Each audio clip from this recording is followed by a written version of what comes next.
SuperCoach Experience podcast is brought to you by TopSport. TopSport is Australia's #1 bookmaker and personally my bookie of choice to get the best odds, offers and much more at the touch of a finger. TopSport is also the home of Australia's best same-game multi. With most other bookmakers, adding legs onto your multi decrease the odds. With TopSport, the odds always stay the same. So you love punting on the rugby league? TopSport is the place for you. You love punting on the cricket? TopSport is the place for you. You love punting on the trots? TopSport is the place for you. You even love punting on the dish lickers late on a Tuesday night? TopSport is the place for you. When signing up, make sure to use the code SCEXPERIENCE. That lets TopSport know that you're coming from us and they'll take extra good care of you. And as always, over 18, gamble responsibly, bet with your head and not over it. Let's get into the show. Guys, Ben Trbojevic here from the Manly Seagulls. Here comes through Luai. The SuperCoach Experience podcast is one of the best podcasts going around, boys. They go to hole.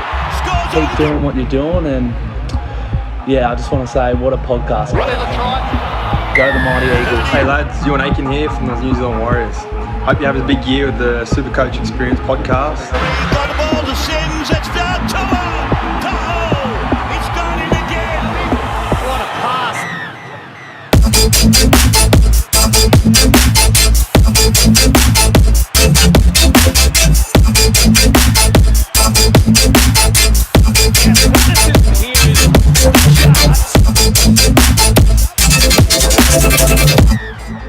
Hello and welcome to the SuperCoach Experience podcast. I'm your host, Brandon Savage, the coach of the Savage Turbos. And yes, there is a trophy in my way because this is the end of season award show. If you can see right there, I'm wearing my bow tie. I'm joined here by a full panel of people. Let's get that out of the way. Who have finished within the top 1,000. I'll start with you, Jake, who you've finished really hot. How are you going? And how do you feel that the SuperCoach season is done? Oh, I mean, it's a bit, I guess, a relief that it's done. And, you know, you kind of go, oh, well, what am I going to do in the off season? But, yeah, I mean, finished, like you said, finished hot. 307 I finished in the end. I got a 1273, I think, in the last round, which was all right with Cam Murray's 1. But, yeah, I'm glad I, got back in the 1,000. It's kind of been a couple of years since I've had a good one, so I'm just glad to be back there. And I mean, it's good that all of us are doing very well as a whole podcast. It's funny you say that because this is the first time I finished in the top 1,000 since the 3-bye system. So it's taken me a while to grasp things, but I finally got there. And to thank for that, I've got to thank the man, Timmy. I think he's really paved the way and made people realize it is possible to win if you just put your mind to it. How are you, Timmy? Oh, yeah. I mean, look, I had a pretty weird season. We all started pretty poorly, then managed to scrape back into relevance, then sort of got a sniff of it. Managed to get to rank 21, which was in round 18. And then from there, it's just been a snowball of negativity. And, the boys, the culture of the Vili Army has been really questioned over the last 6 weeks. There's been a lot of questions asked of the boys, but it does make for a stronger off-season. Obviously, we're going to have to put some of the boys through a bit of extras. But look, I did finish in 885th. I had a really poor score of 1,061. I learned loads this year, and just looking back on it, it's not like I made a couple of mistakes. I made so many mistakes, and some of them you can forgive yourself for. You can go, okay, yeah, no, you could have gone the other way, fair enough. But some of them were just pretty silly. And then just the wasted trades and some of the poor strategy approach that I had, just sort of trying to correct my mistakes on the run and not sticking to my guns. If you make a mistake, you end up, if you play a sort of style that I did, you end up just making more mistakes trying to fix that mistake. So, yeah, look, gonna refocus for next year, do a postseason review in about a month once the boys are back from Mad Monday and we can actually hand out some information to them. Well, I think that too. I guess finally I finished 69th, which is it's a nice ranking. It's a very nice ranking. I think you're going to finish anywhere in the top 100. It's either the top 11 or it's where I am. So I'm very happy with it. 1388 in my last week. And everything just came through. Reece Robson, my mega pod, came through. Daly Cherry Evans, Angus Crichton, man, he was someone who was a bad sell for a lot of people. I feel like he's not even in the conversation, which is crazy. 160 a few weeks ago, 115 the week just gone. But we're not here to talk about our teams. We're here to talk about the end of season awards show.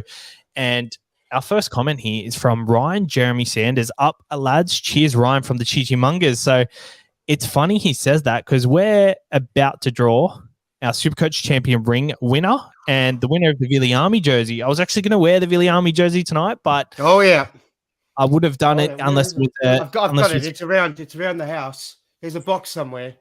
I've relocated it. I've been cleaning up. But yeah, look, not cleaning up on the punt. I'll tell you that much. But yeah, let's crown that winner. No, you have been. So the top 5 in our comp was Chichimungers Ryan. He was 5th. So congrats on the top 11 finish. You get yourself $1,000 from Supercoach, not from us.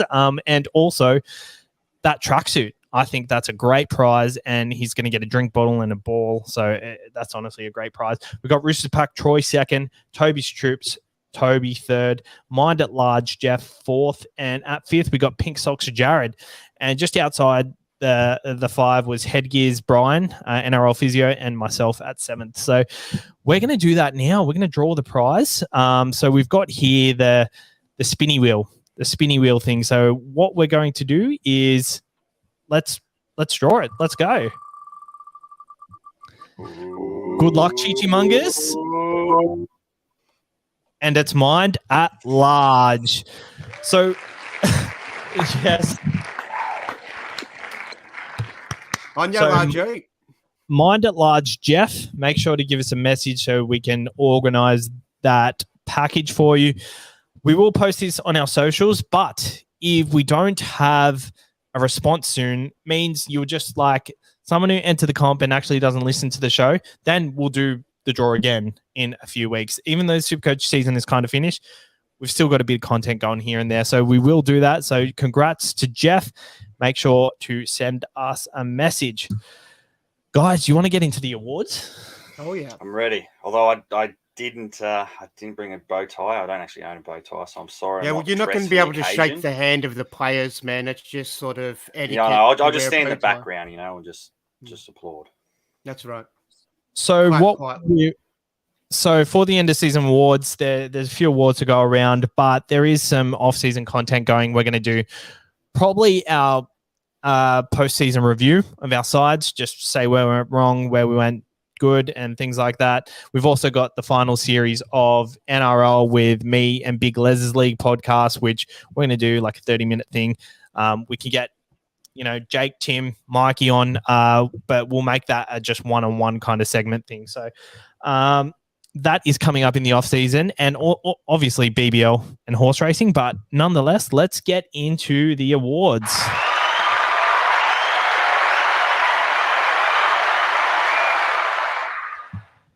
All right, first at hooker, who have you got, Jake? I've gone Reece Robson. I've missed the first 2, the top 2. They were common, most owned by, I guess, far and away the best. But I thought Reece Robson was a close 3rd, and he played every game. So he was available for every game where Harry Grant was missing games. Didn't have the origin stress of... Exactly right. He was available. Very good reason. I think me and Saz both brought in Robson quite early, and we rode him all the way to the end, and it was a great play for us. Did you play him on the weekend, Jake? Yeah, look, no, I didn't. I set my team up to just play all the players early as possible, and then if players were out, I could then play them, which didn't turn out too good, but... Conservative and smart. Well played. All right, well, since you've gone Reece Robson, I'll just back you up there. Tim, sorry to cut you out. I was going to go you second, but I've also gone Reece Robson, and here's my reasoning. Average of 70.7 in 80-minute games. He averaged 78.3 from round 13. So that's when a lot of people would have jumped on and a lot of people would have rode him for the rest of the season. Grant averaged 85 from round 2 to round 11. So obviously if you started with Grant, that was the play, but only averaged 71 from round 11. So had you chosen Reece Robson or Harry Grant, post Origin, Reece Robson would have been the guy to have. So I think the fact that he was available all year and didn't have Origin and didn't miss games, he had a greater total points. From the time he was an 80-minute hooker, he was the better hooker. So I think overall, if it was a whole season of 80 minutes, one player besides the other, Harry Grant will probably get it. But because of the Origin disruption, I think it really affected Harry Grant. So Reece Robson is my number 9 for the year. What are you going to go with, Timmy? All right, mine will be short and sweet. I couldn't really toss up and split between Harry Grant, Cook, and also Reece Robson. I agree with you guys for Reece Robson for all those reasons, but I did go with Harry Grant just because he's got some of those really blitzing big scores in there that can really hurt your head-to-head opponents, and they really feel nice when you get them, and he hasn't really let people down for the most. I just think that although you'd expect him to get it, there were others that probably should have performed out of their skin compared to him. I still think he was the best. Yeah, and obviously I said he averaged 71 from round 11. Post-Origin, it was closer towards 80. So I think there's no argument there. We've also got Maxi's reaction just here. And Harry Grant. Now, best average, highest scorer despite missing numerous games or playing reduced minutes in numerous games. Clearing out, hooker of the year, probably the hooker of the year for years to come. And there we go. We got a little clip from Maxi, and hopefully Mikey can join us in the show later on. And we've also got Harry Grant, right? I didn't quite hear him. Yeah, it was Harry Grant. And the punters pick, our fans pick on Instagram and Facebook, 185 voted for Harry Grant. The next best was Reece Robson at 80. So Harry snipped it 3-2. He come home late. Give him a bow tie. Yep, we pretty much got to give it to Harry. Harry Grant.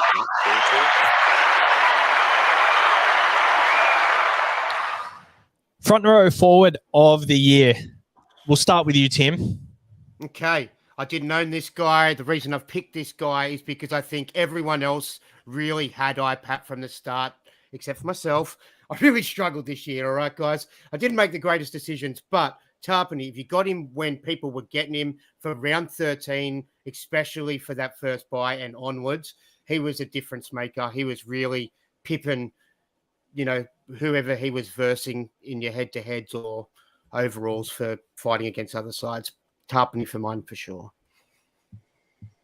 Jake? Yeah, I couldn't split IPAP or Tarpany, and I'm going to go Tarpany as well, just for the pure fact that everyone had IPAP. Although everyone got him at different times, everyone sort of had him by the first half of the season, and Tarpany was kind of the difference maker, especially in the middle of the season and guess towards the end before his injury. So yeah, Tarpany. I've actually gone IPAP. I think the availability and consistency, obviously Tarpany was available most of the year, but his minutes was a big worry at the start of the season, and then that rib injury towards the end of the year. Had you started with IPAP at the start of the year, would have benefited your side much greater than getting in Tarpany when everyone was getting in Tarpany. Tarpany went on that run from 13 to 18, and yeah, he was killing it, but you tend to forget that IPAP was doing exactly the same thing. It's just everyone had him, so it was kind of shadowed by Tarpany's emergence because he was like the second guy. So I've gone with IPAP, but that being said, you put them both together. As I said before, 80 minutes, 25 rounds of the season. Tarpany is probably the guy.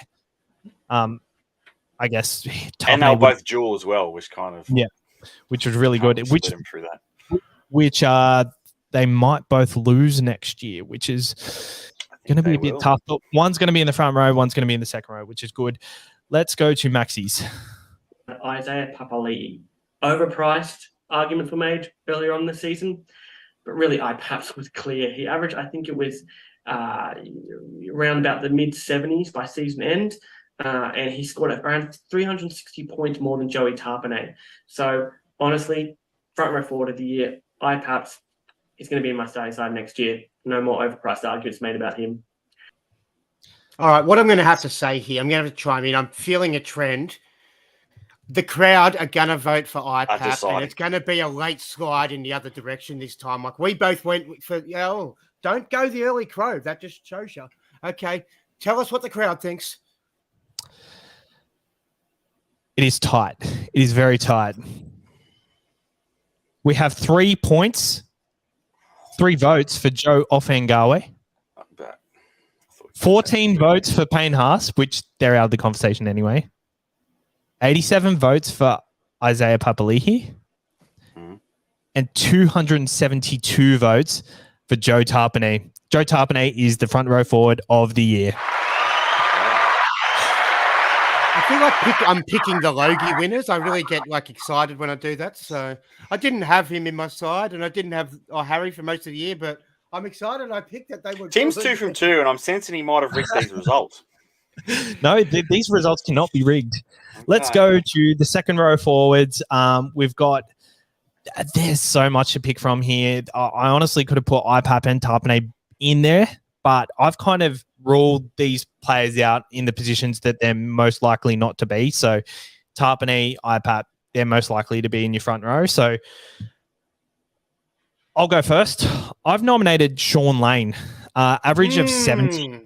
He was a pod most of the year, and he made a difference. He made a difference for those who owned him. Yes, for sure. And the biggest scoring second rower only averaged not much more than him. His total points was 1,514. So he was up there. He was consistent. He got tons, and he was a good matchup against the lower sides. Which way are you going, Jake? I'm going the same. I think Sean Lane, he was available pretty much I think he played every game. Yeah. Oh, no, he missed 2 rounds early in the year. So I think it was around. Well, that's all right, because early on he was a bit suspect, but as soon as he hit his stripes, he was on fire, and no one really finished with him. And I guess if you kind of did, you were cheering. So yeah, Sean Lane for me. Timmy? Now I'm really going to need Maxie in the crowd to help me on this one. For a late slide, no bias, no goggles, big Philly Army kick out. Oh my God. I got to shout him out, man. I love that guy. No matter my God. I don't care under any circumstance. He gets my vote. This is now, very before we go to Maxi Saz, yep. Will the Viliami go through a name change in the off season? Viliami have considered that the club have spoken of it. The club have also spoke of giving me a bit of a boot out the door. But look, no, we're definitely going to be holding true to the Viliami. We do love Viliami kick out. I support Penrith and then Viliami kick out. So they're just going to change your coaching staff around you, are they? The board has decided, and they don't want you hiring your own guys, do they? Basically, yeah. I've got a shit second coach around me, which is Freddie, my cat. She's been giving poor advice all year. Okay. So William kick out. This is a bit awkward because the way I did the fan voting, it was an Instagram poll, and there was you didn't even put him up. The options were Murray, Lane, Crichton, and Olakuatu. I can't believe I didn't put Kikau up.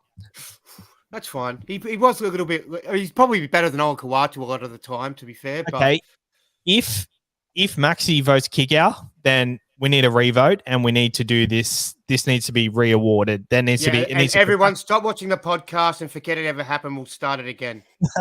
Is that right? Well, we are live at the moment, so we'll do one of those Men in Black things. We'll beep them. Let's go to Maxi.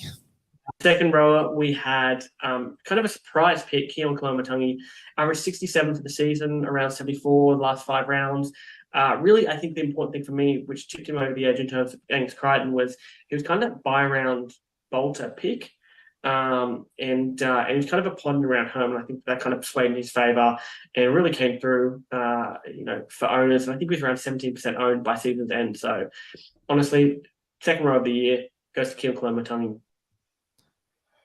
Another one that wasn't in the poll, so. I honestly like that pick. I honestly thought of putting him in too. Yeah, he should have been in the poll too. But do you know what, Lane? Let's crown him. I'm hoping it goes to him. He deserves it. He was a massive improver as well. It was tight. Cameron Murray, 131 votes, which none of us have mentioned at all. First is Sean Lane with 139 votes. So it was quite tight in that regards. So there was 8 votes between it. But that being said, a lot of votes would have gone towards Kikau, Kolomatangi. So I think Lane's won that. He's won that fair Yeah, and I'm square. counting that as a win for me as well too. I changed my mind on Lane, so 3 from 3. Perfect record continues. So Sean Lane is the second rower of the year.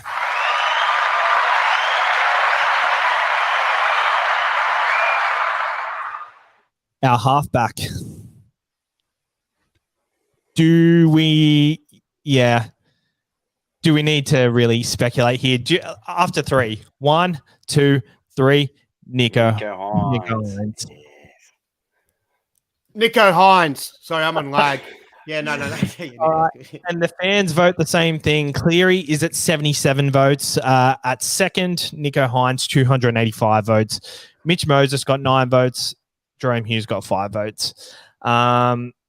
Riley O says, "What's with the hair, Tim?" Oh, thank you for asking, Riley. I've just finished wrapping up a series I've just done with House of the Dragon. I'm playing Khaleesi, a son, obviously grown up. I'm father of dragons. So, yeah, keep an eye out for it. Father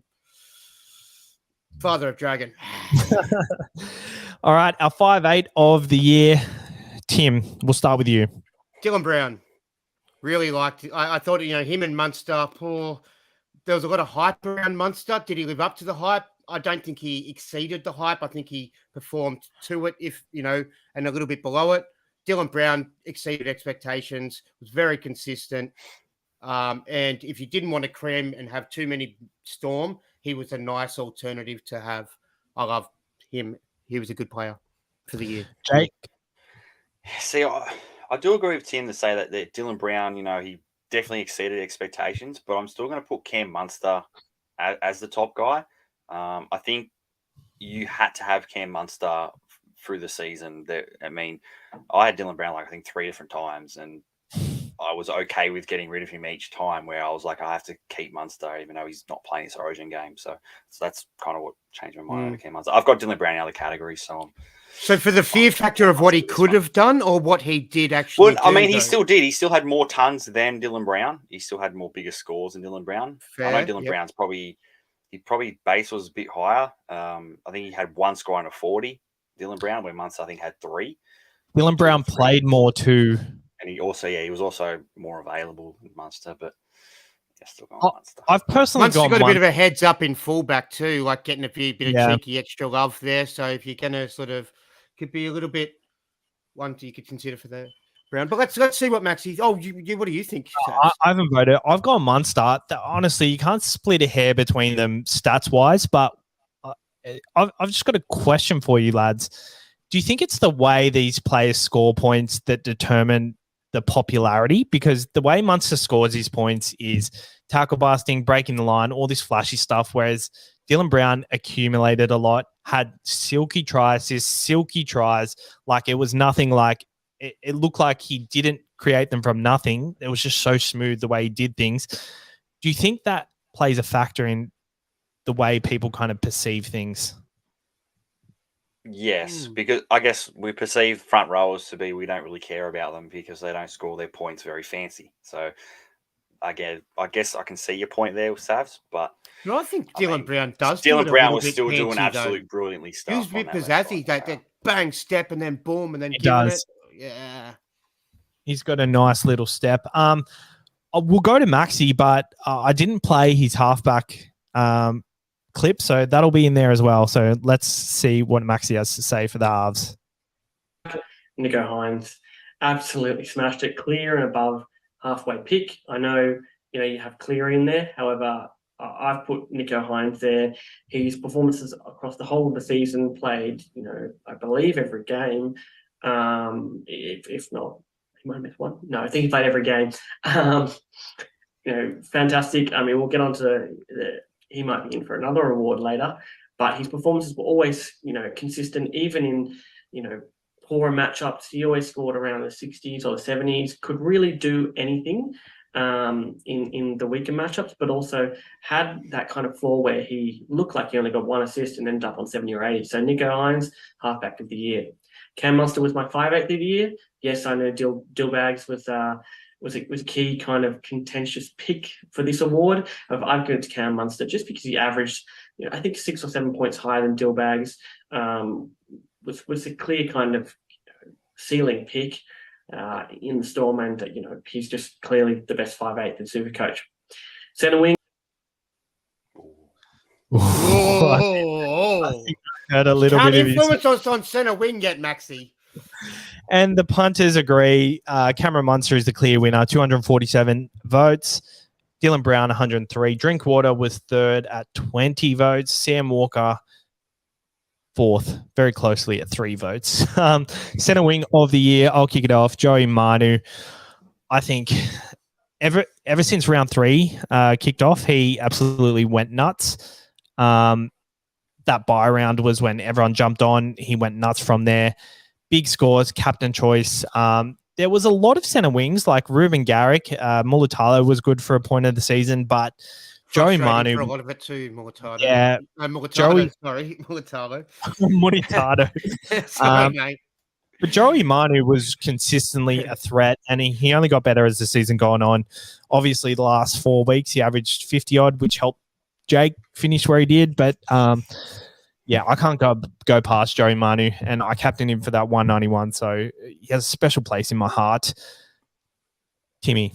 Yeah, I've gone him too. Just killer and scary to not have if you didn't have him. So, yeah, him. He did have a few little ones in there, but you're going to expect that at centre. So, gun. Yep. And I'm going the same. I didn't have him all year, and like Timmy said, it was friggin' scary, but yeah, he was insane this year, Joey Manu. And the fans agree. Joey Manu, 243 votes. Second was Valentine Holmes at 79 votes. So I think he probably was second when you think of it. It's just not many people jumped on till later in the season. So I think a lot of people will be basing their votes off what they did for their team, myself included. Let's go to Maxi. I think we already heard the first half of his vote, but let's get into it. Performed amazing throughout the year, regardless of what position he played. Fullback, 5'8", centre, performed fantastically. Joey Manu, and especially in the bye round too, scored fantastically there and looked just clearing amongst the best centre wing this year in Supercoach. There we go. It's a whitewash. That's the first one. Joey Manu is the centre of the year.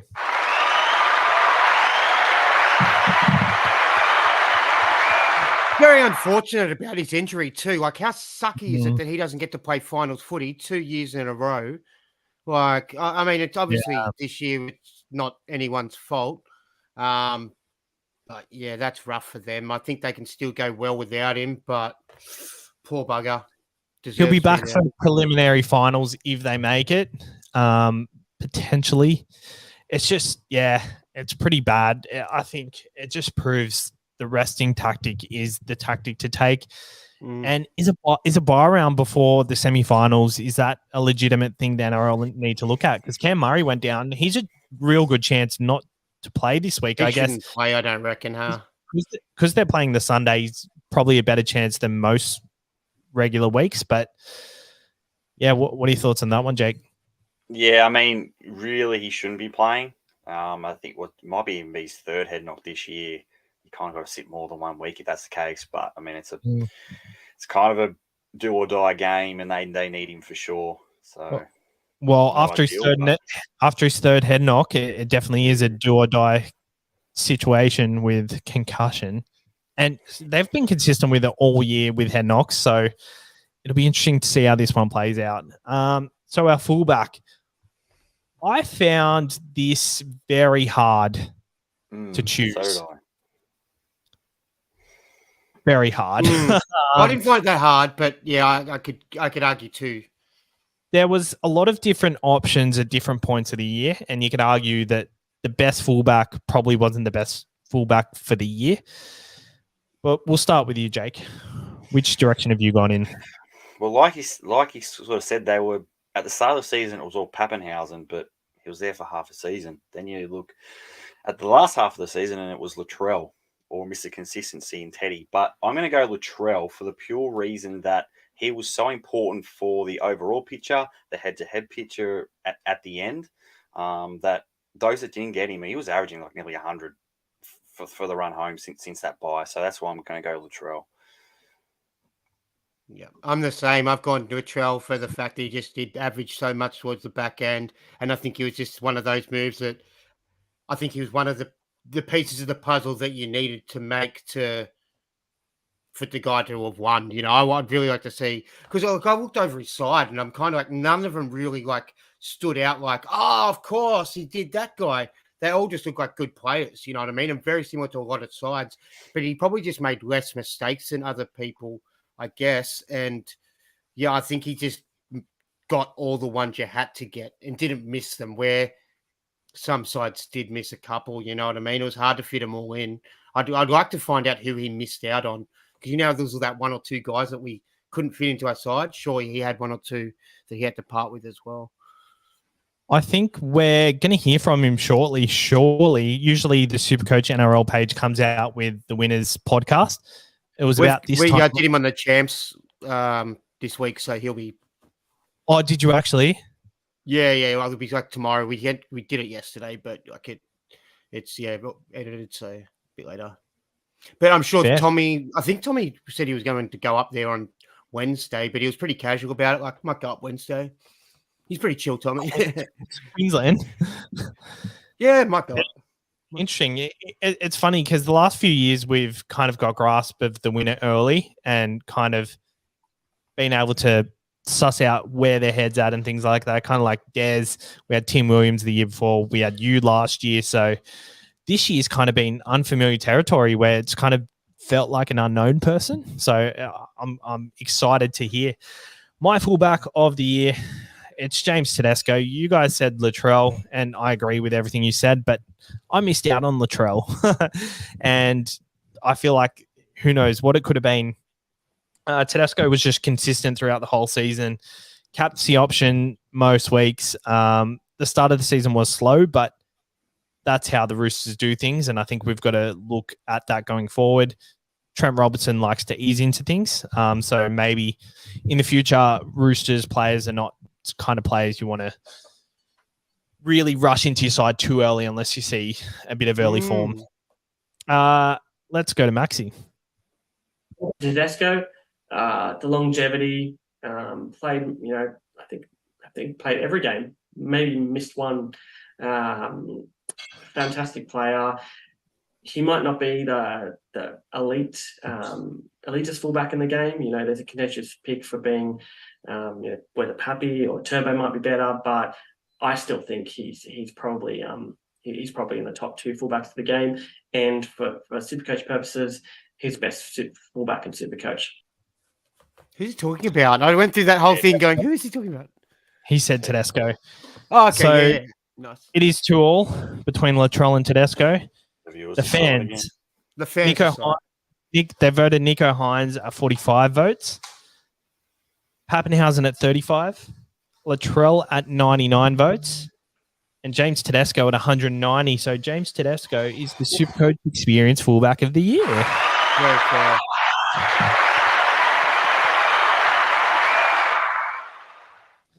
Very good. So that is the team of the year. The team of the year, it goes Tedesco at fullback, one centre in Joey Manu. We probably should have done a whole team, shouldn't we? That'd be too easy. And then we got Cameron Munster at 5'8", Nico Hines at halfback, Sean Lane at second row, Joe Tarpanay at second row, Harry Grant at hooker, and there you go. Very good. We've got some other categories that we're going to go through, so we're not going to get the fans vote. So let's get straight into it. Our first category off the rank after Team of the Year is Most Improved SuperCoach Option. Jake, I'll start with you. Couldn't decide between these two. They're both Parramatta players, and I don't like Parramatta, but Dylan Brown and Sean Lane. I thought they both, stood up a couple of tiers in terms of their SuperCoach pedigree. They almost went to the top of both their tiers, so they were definitely most improved for me. Timmy? Yeah, I went Dylan Brown, but now that you mentioned Sean Lane, you could definitely chuck him in as well for sure. But yeah, I think Dylan Brown sort of really, because 3 tries this last year, and then I mean, I don't know what he had by the end of it, but fuck, he was doing at least one a game. He was killing it this year. Good on him. Stepping up. I went Reece Robson, but I definitely agree with Sean Lane, Dylan Brown. The reason I went Reece Robson, but now thinking of it, he always had the ability. So is he really improved? He just improved on the minute. So the coach put more trust in him. I guess improved is an output kind of thing. And well, he was never relevant for SuperCoach, and this year he was. So I guess on that way you could say he is. Yeah, so Reece Robson, mainly because special place in my heart. He always have special place. But I think I agree. We're going to have to go with Sean Lane or Dylan Brown. And which one was it? Was it Sean Lane? Sean Lane. Oh, no, Dylan Brown. I said Dylan Brown. What did you say? Well, what's Maxi say? Oh, well, there we go. We got to go to Maxi. Don't we have a fantasy Nisha awards? Most improved SuperCoach player. I gave it to Bo Firma. Kind of a Midi who turned into a gun, and a lot of people jumped off. But really, average 66 for the whole season, top 6 in second row, top 4, I believe, in centre wing. Fantastic pick, and ends up outperforming David Fafita in the exact same side. So he gets my most improved SuperCoach player. Wow. I was not expecting that, but that is a really good shout. We're going to have to give it to, it's a joint win in Sean Lane and Dylan Brown, I reckon. They hold the trophy together. I'm sure they're going to be fighting over this. Once they find out that they're fighting over this award, they'll be blowing up. Like there can only be one of us. But they can sort that out between them. They can. They've got some infighting to happen. Still yet to come. They've really fired this time of the season, and this is the time of the season where they really fall off. We're going to go to our flop of the year. I'll start with Talakai after the Manly game. So I've got him and SJ, Sean Johnson. He was a very popular option at the start of the year at $480K and actually lost money. I guess we didn't have high hopes for him, but his floor was just so bad and his ceiling was not good at all either. So I'm going to go with Sean Johnson. Still love the bloke. I think he's developing his game into a non-type SuperCoach friendly type player. But I go him and Talakai post Manly game. Yeah, Timmy? so you can't really say post then. It's the flop of the year. It's the whole season. Well, there you go. Flop of the year. Flop of the year is Reid Marnie. Reid Marnie started the year with a score of 37. They went 59, 33, 56, 37. Then just to the back end of his year, 27, 62 is like a massive score for Reid. You get stoked for that. And then 35, 32, 34, like it was such a letdown. My hairdresser shouted him out. He's a mate of Reid Marnie's and said, look, I've had a chat to Reid and Reid's going to have a massive year before he goes to the Doggies. He wants to show para. He's going to have to do a lot in the finals to make it for a massive year for Reid, I think. Look, maybe he's played some good footy, but SuperCoach-wise, not so much. Very much let me down. I fell for him twice. I started with him and I finished with him. And I nearly did the same thing. Jake, you need to go very shortly, don't you? I should be able to stick around till the end of our awards, I think. Okay, I'm going someone that Tim also had, I think the whole year, was Katoni Staggs. I'm putting him as a flop. I mean, he was, 30 or 35% owned at the start of the year. I don't think he would have had like 1 or 2% by the end of it. I mean, he looked bad at the start. Everyone got rid of him. Had one good game. Everyone brought him back in. And then he's done nothing ever since. So I'm putting him as my flop. Yeah. And Timmy, you got sucked into playing him some weeks. He didn't even fire a shot late in the season. Like you'd expect at least once it to pay off, and you'd still call him a flop. But like at least you got that game that semi paid off for 1 week. Yeah. Well, he was very disappointing. Hey, very disappointing. Never again Reid Marnie. Never again Staggs. Maybe Talakai. I'm not writing him off yet, but never again those two. I agree. Unfortunately, Josh Schuster. At 23 average over the whole season, he ends up at 175K, in and out of that Manly side. let's hope it improves for him for Supercoach purposes, as we'll probably all be starting with him next year. Honorary mention goes to Tyrell Sloan. I think he averaged around 26, and after being picked at a lot of teams to start off the year, kind of lost his position in the squad and came off the bench for the last, I think, 8 games of the season, or roughly about that. So he is my honorary mention for flop, but ultimately goes to Josh Schuster. He's got some points. He's got a point. I think there are a lot of flops of the year. Who do we crown? Agreed on one, so Give it to Reed. If you don't give it to Reed, I'm going to be really upset. He gets it, man. He gets it. He gets it. My rank is the lowest out of all of your guys, and I had him, and he caused me problems, so I get to crown him the flop. There we go. Reed Marnie is the flop of the year. We've got the most improved of the year in the Parramatta side and the flop of the year.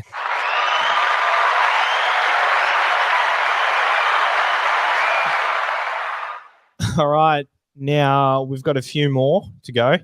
Best performance of the year. So there was a bit of debate on what this was. You can obviously, Ryan Papenhuyzen 193 was the highest score of the year, but that's not what I want to base this off. I want to base this off individual teams. What was the... Oi. Yes. That's mad. Oh, my God. If you're listening... Yeah, Mrs. is trolling you, bro. That's mad. Yeah, we have the rookie... Addison can't type yet. It'd be funny if it was already her doing it, bro.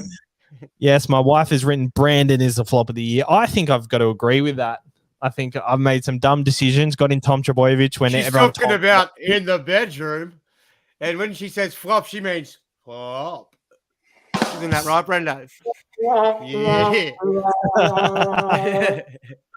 Brenda said, "Nah, it's not true. He's not packing." Moving on. So this performance of the year is based on your single team. So obviously, if you captain, let's say, Nico Hines for 120, but everyone else captained him, that's not really a great performance for your side because everyone else has done it. So the performance of your team, we'll start with you, Timmy. I've just gone Talakai for the 153. I know it's a bit on the nose, a bit obvious. I just thought it was really impressive in one half. I know he finished on 165, but I mean, if he can do that, it's a possibility he could do it again. I don't think it was just a Morgan Harper thing. I think, everything was falling into place perfectly for that to happen. But yeah, I was obviously equally as much of a letdown, but that was off its head. Just think about how we felt watching that at the time, and it was crazy. I think that's a really good shout. My thought process with this award was a captain pod that really helped you out, but that really coincided at that time with having Talakai as a pod. So, yeah, absolutely. I agree with that. 150 in the first half, which is we haven't seen before. Jake, what is your performance of the year? My two options is the performances that I didn't exactly have, like the Talakai one. I also didn't have Joey Manu for his 189. So I think I'm just going to throw Pappenhausen's the highest score of the year, 193 against the Bulldogs early on. And I guess if you threw the captaincy on him, then that was the bonus. Everyone sort of had Pappenhausen. The majority did captain him. So I didn't really have any golden moments there. I was pretty, just constant and consistent throughout the year. But I'll go Pappenhausen's big score. You finished 300th and you missed their moments. You didn't play players when they turned up, like Colin Tungy a few times, Reece Robson a few times. You've done bloody well, considering. Yeah. It just shows you it's just a couple of little tweaks on the way too, and anything is possible. Like, you look at that and you're thinking 300, and you seem, I'm 300 people off, 300 ranks off. If you put it down to it, that's probably only 4 major decisions. Like, if you nailed 4 major, instead of going this player instead of that player when you're on the fence, or that captain instead of that captain, and then the other guy in first did the opposite sort of thing, then, that's just the difference, I think. So it's very small variables. And we'll definitely go into it in our post-season review. Obviously, in a few weeks, we might feel different about wanting to talk about SuperCoach, but we'll see. We'll play it by ear and see how we go. My performance is Nathan Cleary's 151 against the Broncos. A close second is Manu's 191 against the Dragons. The reason I've gone Nathan Cleary's 151 in round 6 was it was a round absolutely no one had him. He was less than, I think it was 3 or 4% owned. And everyone was saying, just wait a week, his price is going to go down. But I just had the feeling. I had the feeling that these gun sides against lower tier sides are just absolutely crazy. So that is my went the week before, but he didn't get the big score. And then you saw that shit score and still were like, yeah, I'm getting him this week anyway. And it paid off. So that was a really good trading for you for sure. And you captained him as well. And I guess I tried to do the same with DCE, where he played the Titans the week after, and I think it was Parramatta the week I actually got him. That didn't work in my favor. He did end up paying dividends just a little bit, but I think that's what he was a flop too. Yeah, for sure. Last game was great, but yeah, the rest of it floppy. Yeah, for sure. I think it's a bit funny because the trends are always get the guy who gets a ton because he's in form, right? But I think my kind of philosophy as Supercoach is get the guy that just flopped because he's got a big game coming up soon and we know he can have a big game. So I think that's been my philosophy throughout the season. That's got to me to where I was. Let's go to Maxi. The year clear, I gave it to Hines, 185 versus the Warriors in round 9. Masterclass. There's obviously mentions for Pappy's performance against Manly and on various other performances. However, Hines' versus Warriors in round 9 just takes the cake. I didn't think of that one. He was a pod captain that week because there was another popular captain option and he played the last week. And if you captained him, he would have been absolutely crazy. He was a pod kind of captain at that point, and it was 12 men in the Shark side against 13 Warriors. Guys, it's going to have to be unanimous. What are we going? What do you think? I think I'm going to go with Maxi on Hines with that one. Yeah, I feel like Hines has got most of the comments. Yeah. Yeah. I'll go. Yeah. And Hines is player of the year, so let's give him that sort of performance of the year as well. What a lad.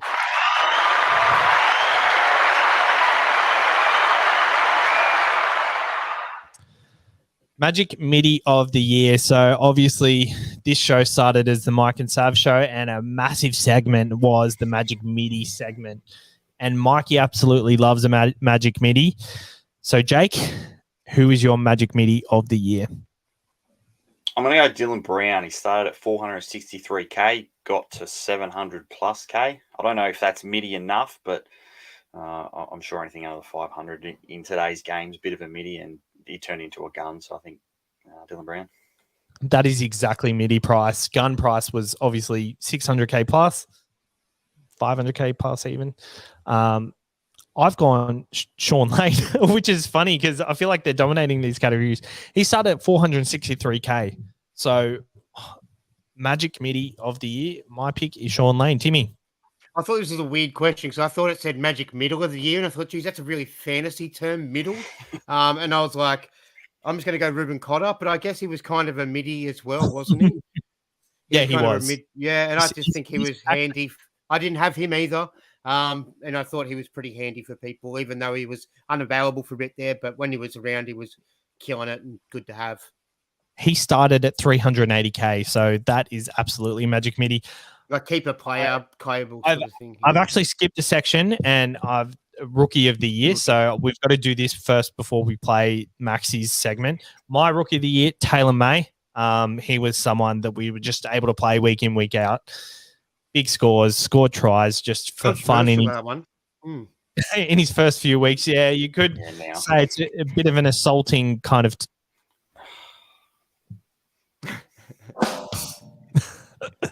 Timmy, which way are you going? And please don't beat me up for it. I've gone one of his affiliations, Tago. I just think Tago was really, really consistent. I thought May was a little bit of a letdown. Being on a wing in a Penrith side, I feel like there should have been, not to blame him, but maybe to blame the Penrith way they didn't just do it. He could have scored 3 tries a lot of the time and really had some big ones, but just didn't really happen. But he was reasonably consistent, but kind of a letdown. But Tago, I feel for a center and a rookie, pretty consistent and playable. And I just want to mention it is Tago. It's not Tungo. Oh, So we're doing it right. Yeah, the Fox commentators were calling him Tungo, and Bloke in a Bar was calling him Tungo. But I saw a video the other day. He called himself Tago. So I was doing it by accident. I don't know if that means it is Tago or he's just kind of got used to people calling him Tago, so he just does it. So it's Tago, I guess. Further otherwise advised. I'm going rookie of the year. I'm going Taylor May. I think he averaged about 5 points more than Tungo, or Tago. So yeah, that's kind of what split the difference for me. I think he was started slightly cheaper than Tago as well. He also has a rat's tail. He did. So he did. He's put that into the pros. All right, let's go to Maxi. If Taylor May was a cheapie to start off the year. Came in, performed. He was, I think, one of the leading try scorers in the NRL by season's end. Really, really solid cheapie, and we held him for the whole year. So it's a fantastic pick. I think, in that Panther side, just running into points. So he's got my pick for rookie of the year. The magic middle of the year, you could say that we might go both of them off, but I've decided to change it up and give it to Ruben Cotter. It was kind of one of those plays where we didn't know whether we were going to get them. He was going to get the minutes, but those who held the faith in him really, really paid off for him. Obviously, the base stats huge with a guy like Ruben Cotter, but he honestly just became an absolute gun, and he gets my pick for magic middle of the year. He said middle too. He said middle. Yeah. I think he's misconstrued the question, but I don't know if he did because he said Bo Firma, so I think he kind of get it right. Like he's in closer in the middle of the field. I don't know, but Ruben Cotter has won Magic Midi of the year, and Taylor May is your rookie of the year.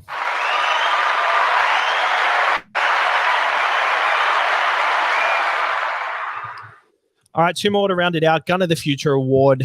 I've gone Ruben Cotter, Tom Dearden, and Lockie Miller. I honestly can't split. I mean, Ruben Cotter is an absolute gun, but Tom Dearden was someone, I think he's going to be someone SuperCoach-wise that can be an option in coming years.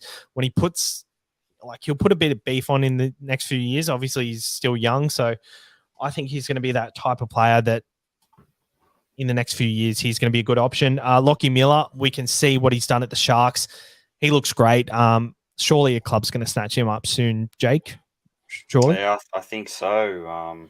I think the Sharks might keep him again for next year, but someone of that quality. The problem is he's kind of a bit old. He's 28 years old, so it's not like he's got that many years, I guess, quality years in him, but we'll see.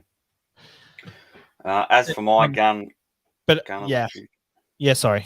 I think my pick is Ruben Cotter for that one. I'm going not just based on SuperCoach, but as well as NRL, or if he chooses rugby, is Suaalii. I think he's only 18 and he's already, getting up there as potentially one of the best centre wings in SuperCoach. So I think he can only get better.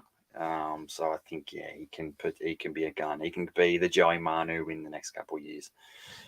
Can I just say why I didn't pick him now?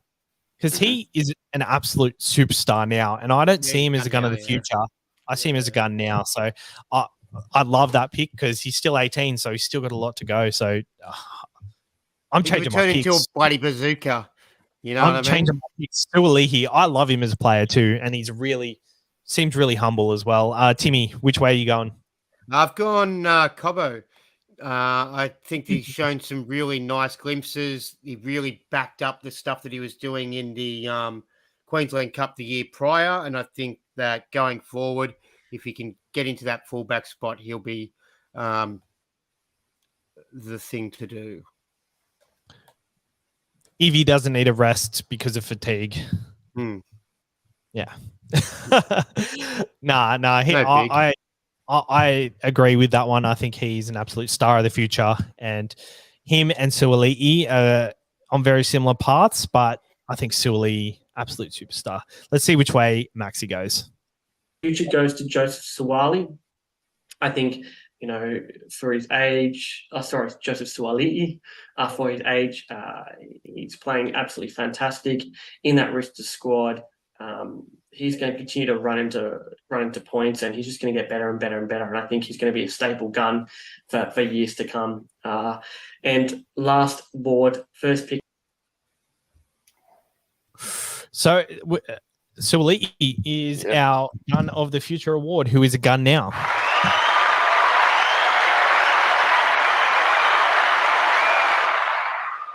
And as you heard, the next award is first pick next year. I've got 4 on this list, but I'll start with you, Timmy. Yeah, I've got a few that I would have like straight into my side, but the one I've just said that I'm doing as my first pick is so I don't not do it, so I don't miss out on it. It's Harry Grant. I just got to lock that in and not muck around with it. I want to get cute with Reed Marnies or whoever the new buzz guy is my hairdresser's about. I'm just going Harry Grant, so I've got to lock him in. Mate. If he's fit, I think it's going to be Tom Trbojevic based on an average of 60-something. We don't know what the cap's going to be next year, so that'll kind of affect prices. But if he's based on this year's average, he would be about sub 550K. Yeah. And 2 years ago, he was 50% owned at that same price, and he had an absolute blinder that year. So a 700 discount based on last year, that's probably going to be in. Yeah. Tommy is my absolute first pick as well. I think a lot of things have to come into consideration. How Manly and this kind of in-house fighting goes throughout the offseason. I think regardless, Tommy is going to perform.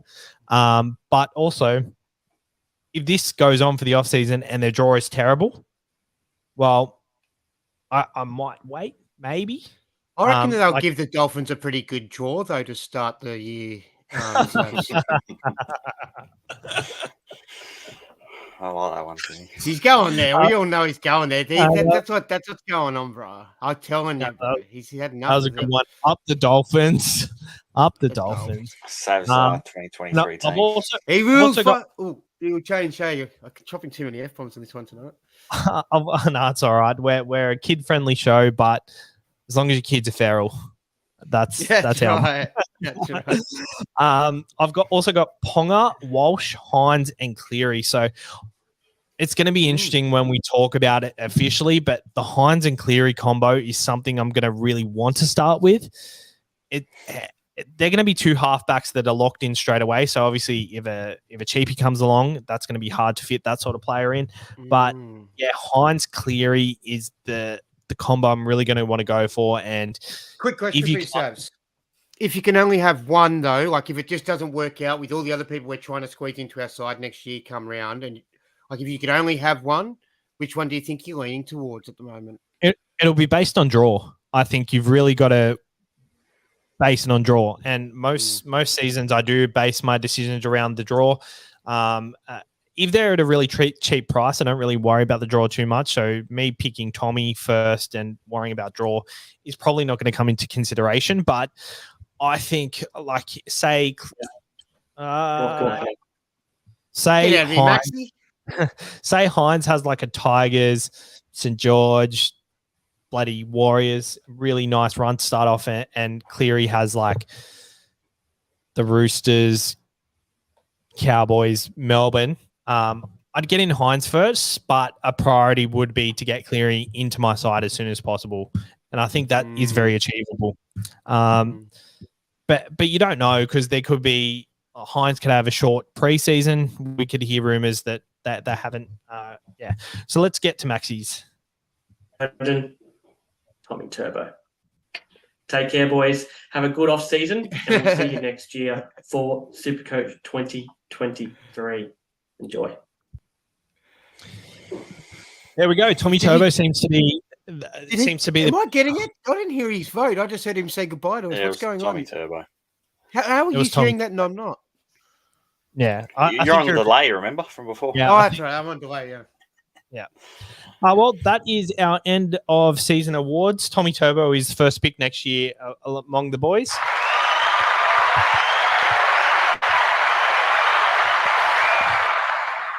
And guys, that was a really enjoyable show. I really enjoyed it. I think every year these kind of shows are a bit like, they're a bit tough to get through because it's been such a long year. But I think this year was a really fun way to do it. So going It's a forward, shame we didn't have Mikey here. We just want to. it is a shame.